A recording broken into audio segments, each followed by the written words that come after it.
천미예수님, 오늘 또 댓글에 대한 응답하는 시간 함께 하도록 하겠습니다. 성부와 성자와 성령의 이름으로 아멘. 네, 바로 시작하도록 하겠습니다. 유머가 있으시며 잘생긴 요셉 신부님 감사합니다. 질문은 아닌데 요거 보고 그냥 바로 읽어드리려고 MRP님 감사합니다. 네, 성경을 영성적으로 해석으로 인도하여 주시니 새로운 신앙의 세계로 초대된 것처럼 설렘 가득 열심히 따라갑니다. 네, 이제 창세기 계속하고 있죠. 6일째까지는 살아야 된다는, 이웃에게 피를 내어 주어야 한다는, 그래서 선교를 해야 한다는 말씀 명심하겠습니다. 네, 6일은 사실 창조의 완성이에요. 첫날만 살아도 이제 구원에서 제외되지 않습니다. 물론 연옥에서 좀 단련을 받으셔야겠지만 첫날은 바로 빛이 생기는 거예요. 내 안에 빛이 들어오면 내가 지금까지 어둠이었구나. 그러면서 이것은 예수님의 뜻이 아니겠네, 이것은 예수님의 뜻이겠네 라고 분별하면서 이제는 살아갈 수 있게 되는데, 그게 첫날이에요. 그것만 해도 이미 내 안에 예수님이 빛이 계신 거기 때문에 구원을 받는 거죠. 그리고 이제 진짜 그것에 따라서 온전히 내 피를 내어줄 수 있는 6일째는 그거는 뭐 예수님의 십자가에 못 박히는 단계이기 때문에 완성의 단계이고, 우리는 이제 거기까지 나가는 거죠. 이제 가는 거죠. 주만사성님, 신부님 늘 감사드립니다. 저도 감사합니다. 3년 전 30년 만에 관면 혼배하고 성경 공부도 4년 차입니다. 성경 공부 중에 의문점들이 신부님의 강의 구원의 원리를 듣고서 빛을 본 듯 하였습니다. 창세기 영적 해석에도 열공하고 있습니다. 오늘 강의로 새로운 빛을 본 듯하여 질문드립니다. 성경 공부하면서 20년지기 모임 친구들이 싫어지고 모임에 대한 애착도 없어지고 하는 상황이 혼란스럽습니다. 이 상황이 하느님과의 올바른 관계를 위한 것인가요?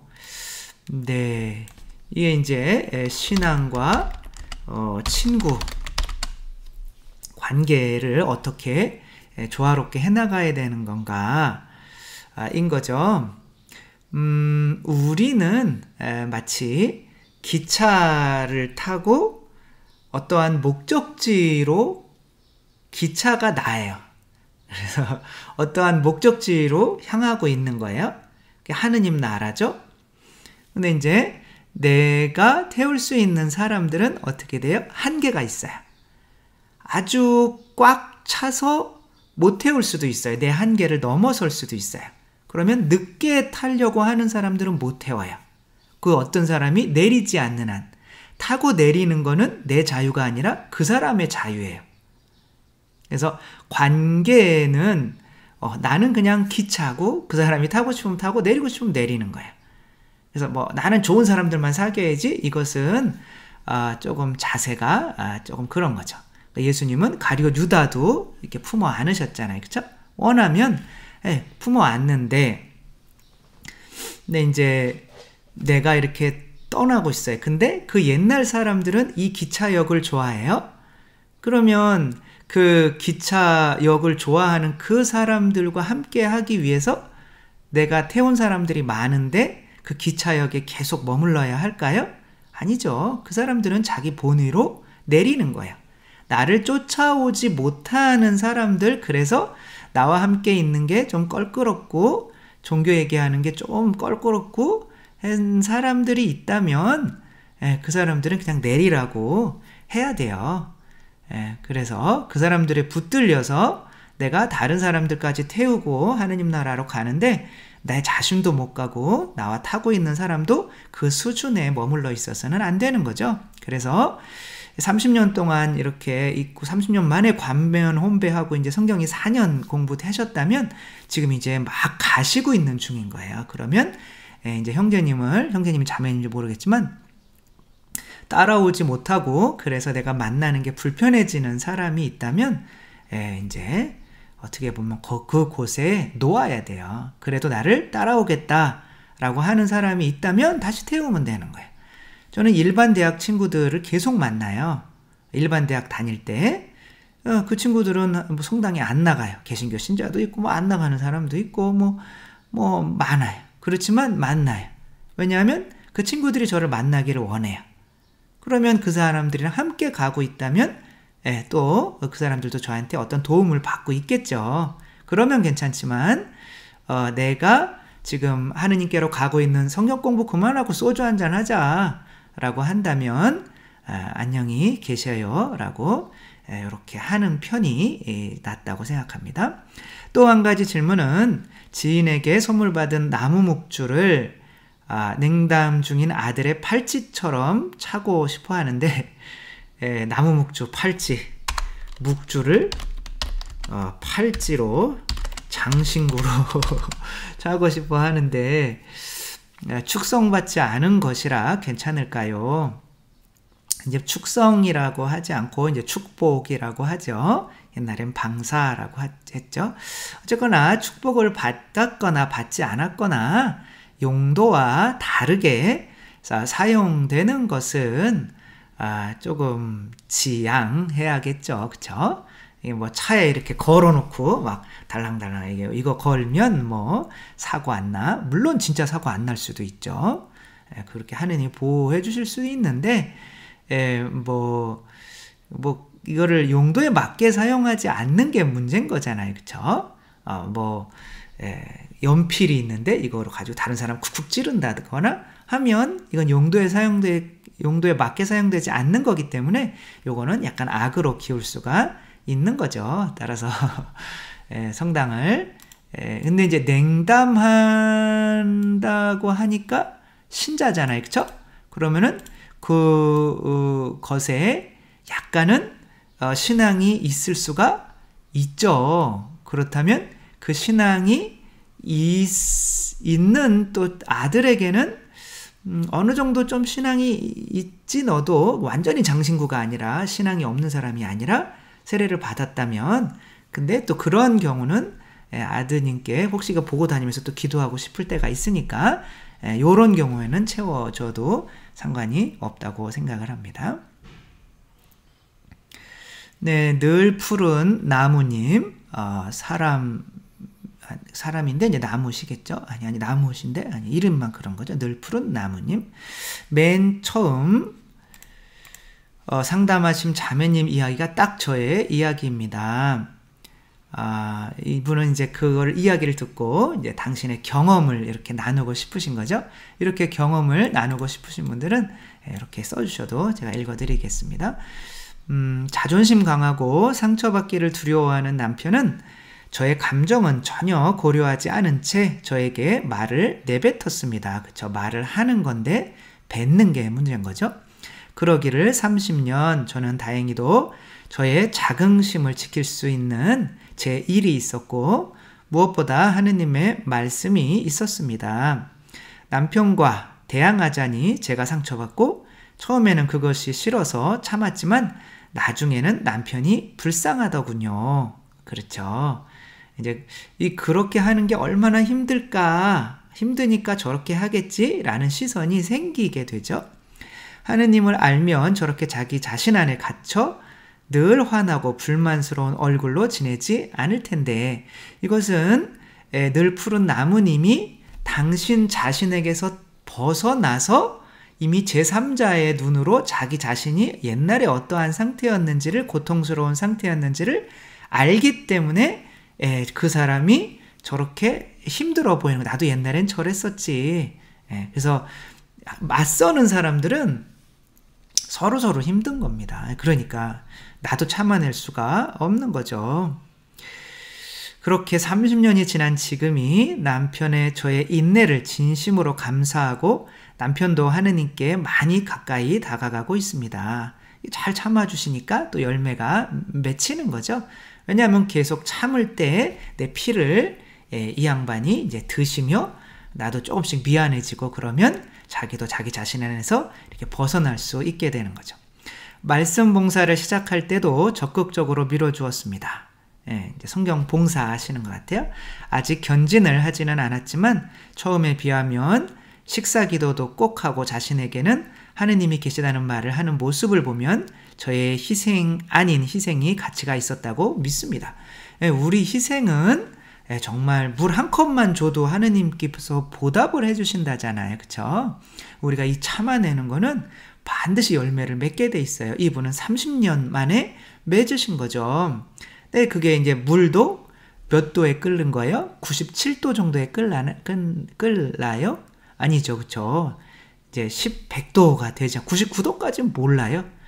그 다음에 뭐 큰 바위를 깰 때도 이게 뭐 100번에 깨지는데 99번까지는 꿈쩍도 안 해. 근데 100번에 툭 치면 쫙 깨지는 거죠. 그게 모이는 거죠. 그쵸?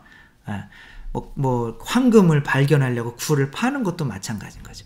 그 황금이 딱 찍히기 전까지는 드러나지 않는 거예요. 그래서 내가 이렇게 참아내는 게 뭐 효과가 있나? 라고 지치고 어려워할 때 항상 하느님께서는 우리가 바치는 이 희생을 단 한 방울도 버리시지 않고 모아놓으신다는 것을 믿으셔야 돼요. 그래야 나중에 이렇게 좋은 열매를 맺게 되지. 우물 여기 팠다가 우물 저기 팠다가 이렇게 파다가 멈추면 안 파느니만 못한 거죠. 예수님께서 늘 저와 함께 하셨기에 가능했습니다. 저처럼 사시는 자매님들이 계시다면 도움이 되기를 바라며 긴 답글을 올렸습니다. 네, 이런 답글 달아주 질문이 아니라도 이렇게 읽어드리도록 하겠습니다. 김명수님, 신부님들 감사합니다.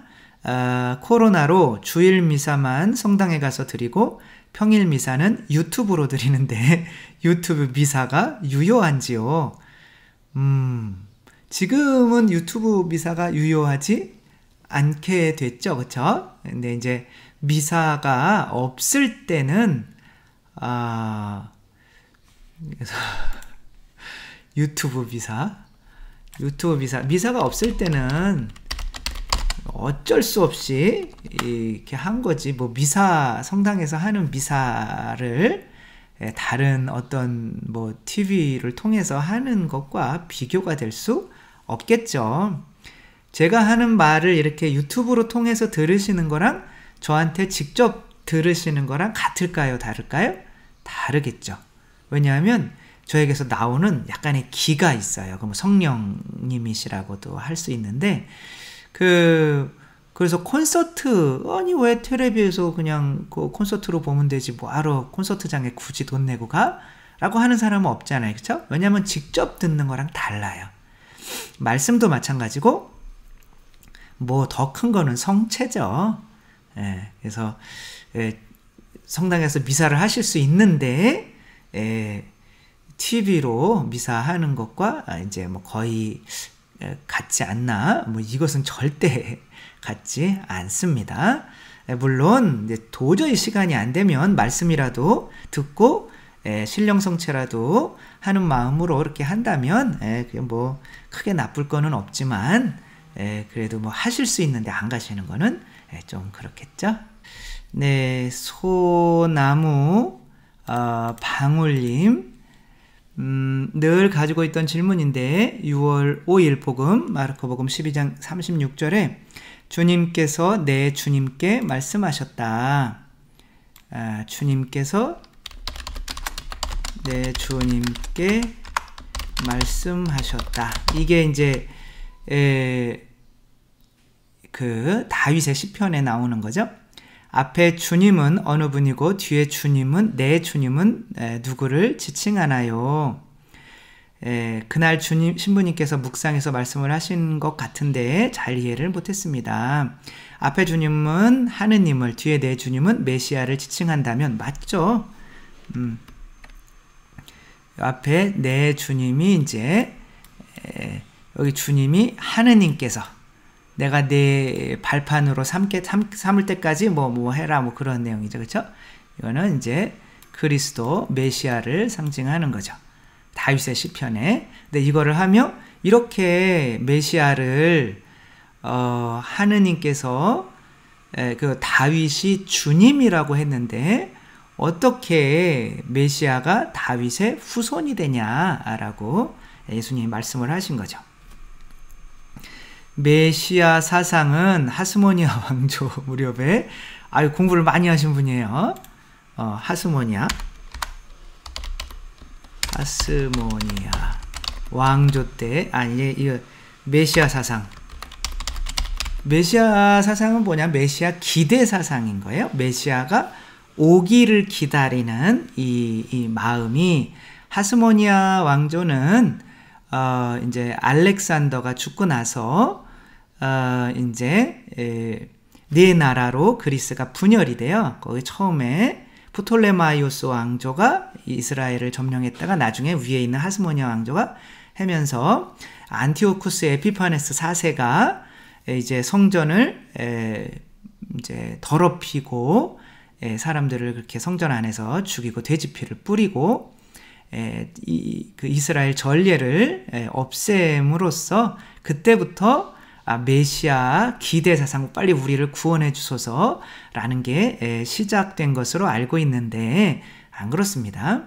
그때 사실 이제 굉장히 커진 거는 맞는데 그러면서 이제 기다리는 방법이 다양했던 거죠. SNF화가 돼서 그냥 굴에서 이제 박혀서 이렇게 또 성경 필사를 하며 경건하게 사는 사람이 있는가 하면 열혈당원들처럼 이제 칼로 막 이렇게 하려고 하는 사람이 있는가 하면 성당에 못 가더라도, 성당이 아니라 성전에 못 가더라도 그 법대로 살려고 하는 바리사이와 같은 사람이 또 생겨나는 거죠. 하시딤이 생겨나는 거죠.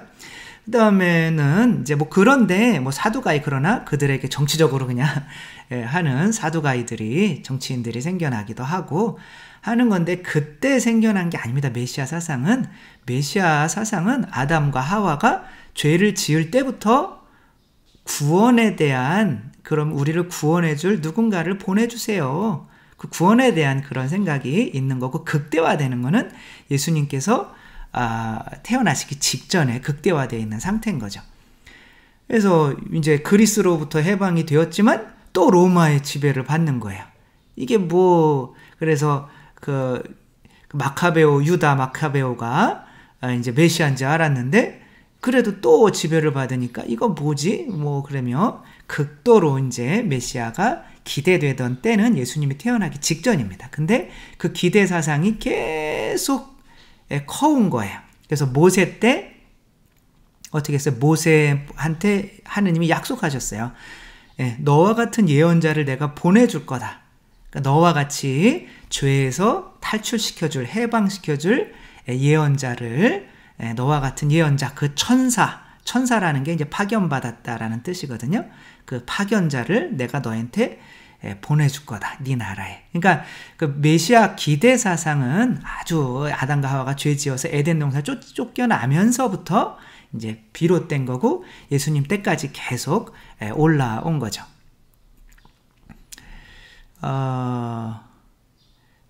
그러니까 다윗 시대에도 당연히 메시아 사상이 있었던 거죠. 다윗 자신이 왕이시면서 왕을 기다리고 있었나라는 생각이 들어서 말입니다. 이게 아무튼 공부를 좀 많이 하신 분인 거예요. 그러니까 아무튼 그 전부터 메시아 기대 사상은 있었다. 그러니까 다윗도 이런 노래를 할 수가 있었던 거다. 또 하나 확인하고 싶은 것이 있습니다. 창세기 8강에 우리와 비슷하게를 이미지, 우리와 비슷하게 우리 모습으로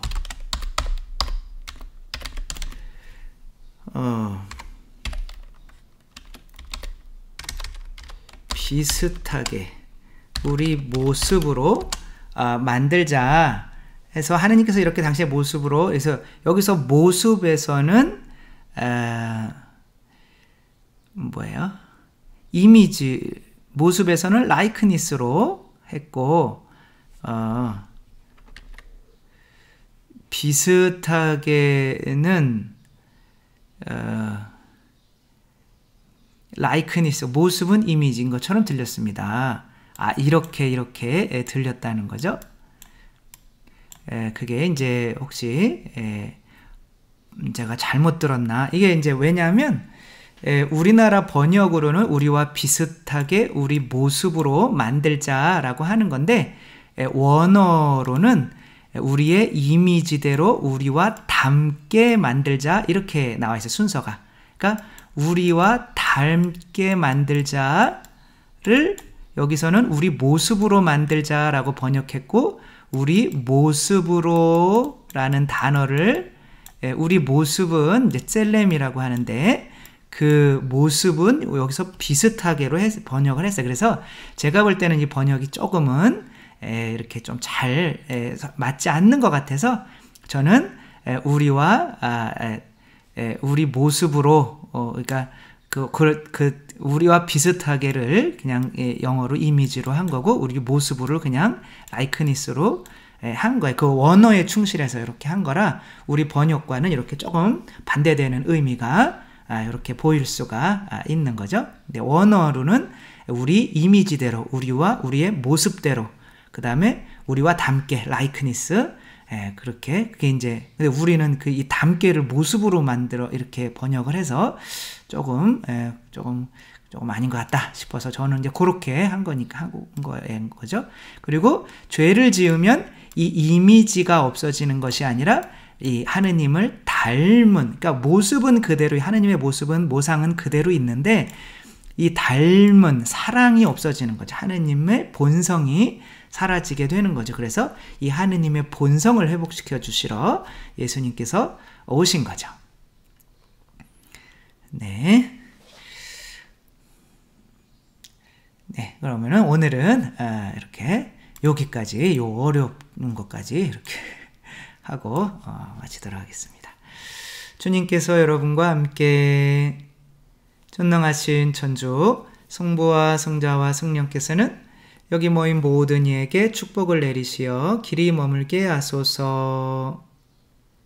주님을 찬미합시다. 하느님 감사합니다. 성부와 성자와 성령의 이름으로 아멘. 네, 감사합니다. 사랑합니다.